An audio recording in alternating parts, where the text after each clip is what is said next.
Hello everyone and welcome back. And as always, the information provided in today's video is for educational purposes only and not meant to be medical or mental health advice specifically for you. In today's video, I really want to address one of the things that brought me to this community more than anything else, and that is the community itself. And I think as we approach DLCs and in the midst of set championships, I think this topic can be really helpful for our advanced players as well as our entry-level competitors entering into this maybe more top-tier competitive field for the first time.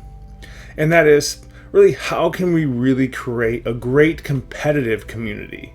Not just having a competitive side versus a casual side, one being competitive and one being friendly, but making the competitive arena a place where we all feel like we're growing, having a shared experience, and everyone feels like they leave those experiences better as people and more connected and had an overall wonderful experience. I know I've had a lot of those experiences personally, and they've really helped increase my interest not only in the competitive side but just in general inside of the TCG world. It's one of the reasons I even joined this game to begin with. I went to an event, met really great people, and then was like, yeah, I want to go back. And just like I think everyone else, we've also had those other experiences after maybe a set championships or a local play that was really competitive and almost felt combative in some ways, and we might have left that experience feeling less interested in playing and maybe had a little poor taste in our mouth. So the first concept I really want to talk about is just the importance of the perspective of what competition is and what a healthy competitor mindset can be. And that is self-improvement over winning, right? That means my goal is to become the best player I can be, and I'm focused on my strategy and my skill sets and not focus as much on the outcome of the event. And I know for a lot of individuals, setting these goals of winning big events really can get caught up in like chasing the extrinsic goal, right? And in one of my previous videos, we talked about intrinsic versus extrinsic goals. And it's super healthy for us to understand that when we focus inward on our goals, when we set these personal goals of self-improvement, not just success outwardly, that actually helps us feel more motivated, helps us become better competitors, but also helps us inside of the community, right? Because I can focus on all the things I did right in my match versus the outcome being this end-all be-all piece that's a barrier to my goal. So I can look at the person across from me less as the barrier to my goal and more of an experience that can help me work out the sub-goals or the intrinsic goals I've set for myself. And how that can really create an environment of this person being a part of my journey to grow and become better versus the barrier between my goal and what I want. I think, and that ties into kind of this idea of looking at my competitor less as a rival, but more as a person along that journey who's also a part of their own journey, right? That individual is also working on their goals, also striving to become the best player they can be. So they're not my adversary. We're two people seeking the same goal. We have a shared experience, and understanding that both individuals are working towards that experience. So I might stop looking at my individual across from me as someone doing something nefarious against me if they make a mistake, have a blunder. But I can look at that individual as a person that's trying to better their skill set. And maybe where they're at on their competitive journey is in a different place than I am. And maybe I can look at that blunder or mistake less through a line of they're doing this thing with maliciousness, but maybe is okay, they're making mistakes, so how can I be the best competitor? Give them the best experience as well to meet their goals, right? Whether that be how we call judges over, how we address those blunders they might be making, right? Is a part of that journey for ourselves, right? And for them. And I think that is the opportunity for those things to shine. And I think if we're able to really focus in on our personal goals and less about our competitors' intentions or viewing as our competitor as a rival against us, I think that can really ground us in that place where we can also kind of stay inside of our emotional bandwidth, so we don't kind of overdo it and kind of get over engaged in that and maybe activated in some way, and kind of circle us back to a really healthy perspective inside of that thing. And I think that can be really a great mental place to be. Is this person just doing this, or are they doing it to me? Because doing it to me feels very activating versus they're just doing this thing, and I think that can be the difference in that mindset, especially when we're engaging in a room full of maybe 1,500 to 2,000 people with a wide spectrum of practice and play experience and competitive experience. I think it's really healthy to come to the mindset that maybe anyone doing something in front of me that I'm noticing that may be inappropriate or wrong in their play. Obviously addressing that, calling the judge, and not just saying it's totally okay, but how we approach that can create a really healthy community. One that's not stooped in shame, but one stooped in openness and in forgiveness, and how we can work through that. And again, that doesn't mean that people are actively cheating. We just go, okay, that's totally fine, and we still call the judge over. We still keep the rules and accountability there. But how we approach that can also be really helpful, not only for the people across from us, but also us as the competitor, right? If I can keep myself in that kind of that stress management, emotional management mindset, and understand if I lean really heavy into they're cheating, they're trying to do these negative things, and now I'm activated, and that's going to carry over the next round and the next round, right? So if I can mentally approach that through a place of curiosity and engagement, again, those mental skills we've talked about in previous videos, can really be helpful. And then also taking that time to use those stress management skill sets, whatever those grounding skill sets might be.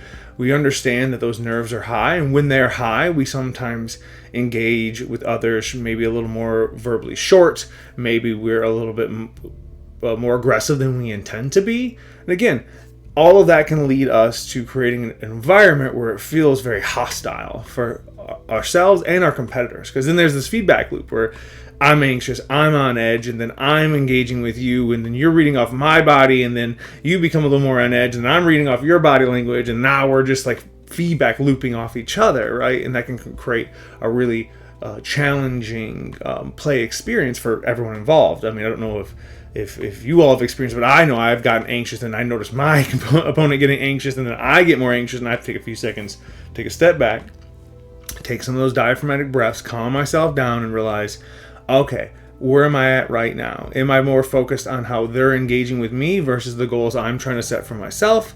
Am I engaging in this really unhealthy feedback loop that's not going to be healthy for me in this tournament experience or my partner across from me?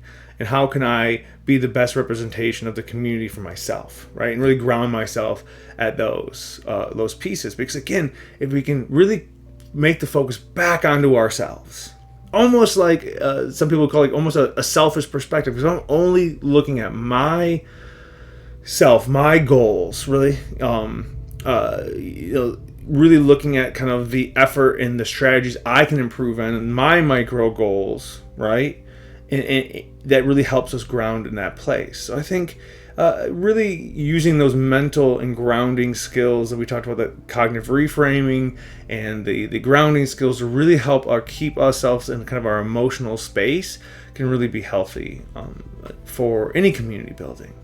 And then lastly, really just looking at the aspect of how can we give someone the best competitive but engaging experience. And that's going to be individualistic, right? Because setting goals for our performance is one thing, but I think we also all need to set a social goal. What is my social goal? And that's going to be dictated very differently on anyone's kind of social bandwidth, right? If you're just an individual that engaging socially is not your cup of tea, it's hard for you, it's anxiety provoking, or for whatever reasons, it's almost adverse experience to you, that's okay. Maybe your goal is just to engage someone in light banter during the play experience.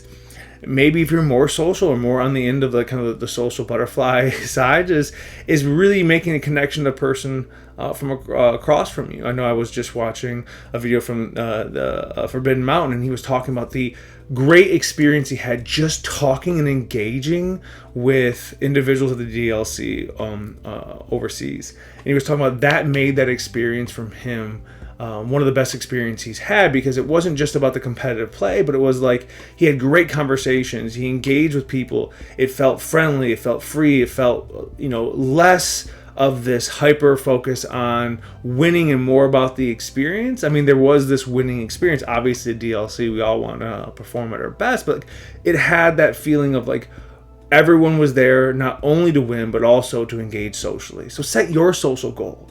So that's, I guess, the big takeaway from this video. I want everyone to set your personal goals. And when you find yourself getting distracted inside of the competitive experience, and you find yourself being maybe more on the hyper competitive side, looking at your opponent as as a rival versus a person that's also trying to achieve their own goals. So let's set our personal goals. So when we're in those moments, right, we can reflect back. Okay, what is am I away from my personal goals right now?